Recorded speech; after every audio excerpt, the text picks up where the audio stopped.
What is going on, YouTube people? Today, we are going to talk about actually wanting to own something and the enjoyment that you get from it. Yes, there's a comic book on the screen, but this applies to cards, comics, toys, Legos, whatever it is that you're into. This conversation we're about to have will cater to it. So, what are we talking about today?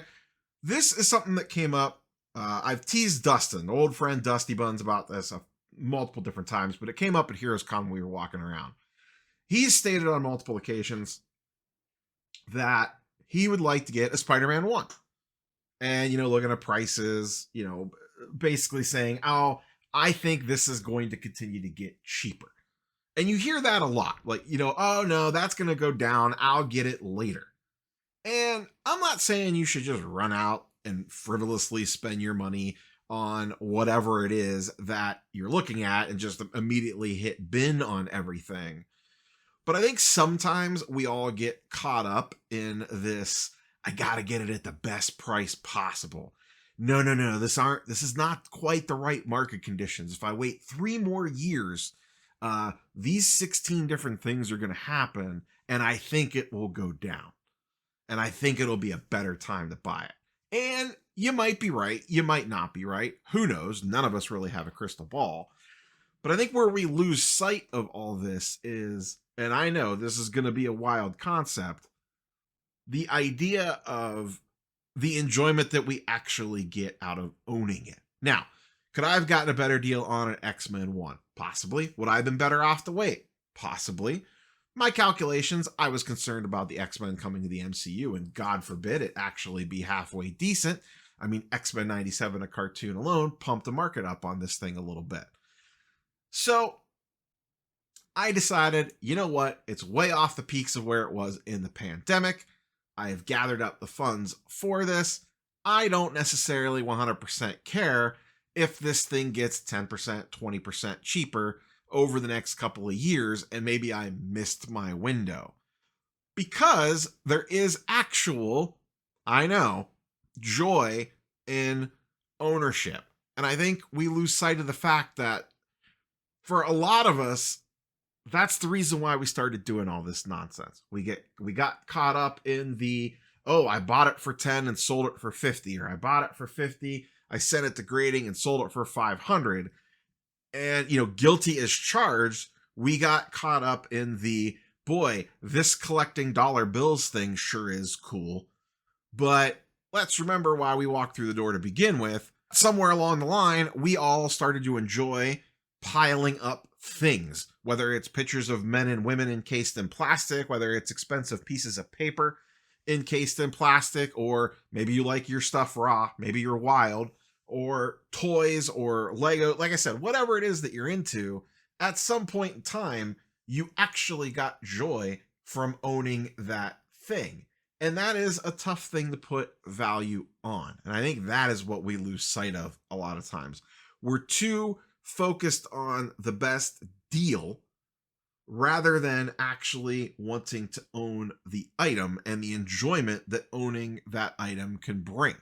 The happiness, the endorphin rush, whatever it is.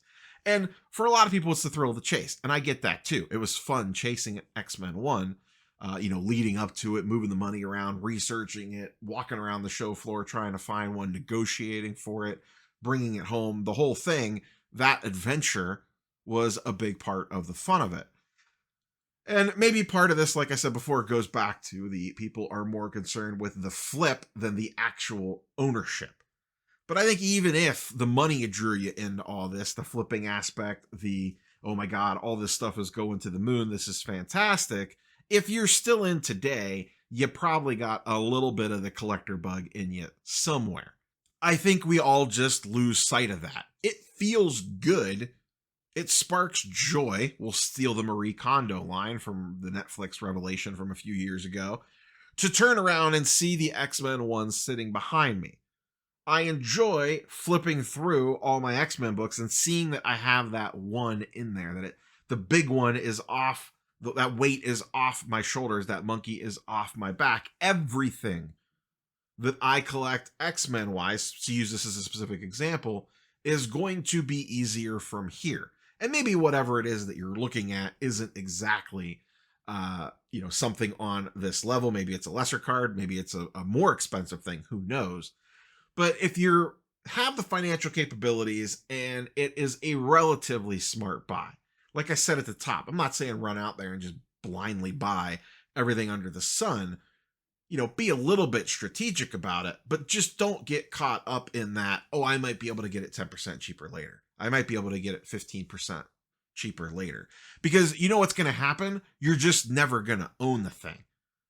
3 years is going to go by. It's going to drop 30% or whatever it's going to do, 20%, 50%, 10%, who knows? Maybe it stays flat, and your narrative will then be 3 years from now, this is held strong. I got to wait a little bit longer. It will go down. Or, man, this thing's going to zero. It already dropped 30%. Let me hold off. It'll drop another 30%. And then you miss your window. Something happens. Whatever the case might be, you just lose track of it. Life changes. And next thing you know, you never actually own the thing. And I mean, not to get a little morbid here, but hey, you never know. You just never know these days.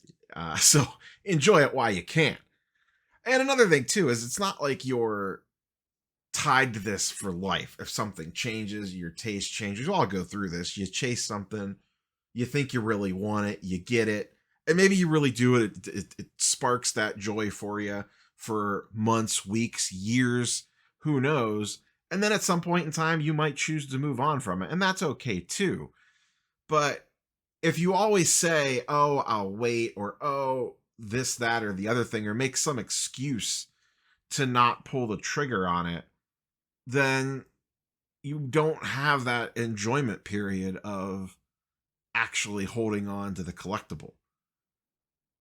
And I think that's the part that we just kind of, like I said before, we all just kind of lose sight of a little bit. So, like I said, don't go crazy. Don't empty the bank account. Make rational purchase decisions. Don't do stupid stuff. Don't go into crazy debt. Don't run up credit cards to chase your grail or the big thing that you're hunting for. And this is probably especially important with, we have the National coming up, Fanatics Fest right after that.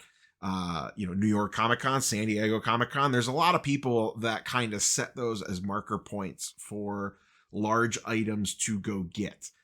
When you have it in front of you, if it makes sense financially, it makes sense for you at that point in time in your life, just don't let that nagging little voice in the back of your head say, oh, I should wait, or oh, it's going to keep getting cheaper.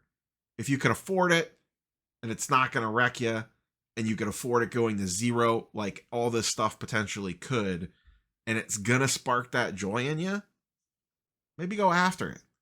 Life's too short. That's all I got for you, boys and girls. Catch you on the next one. Peace.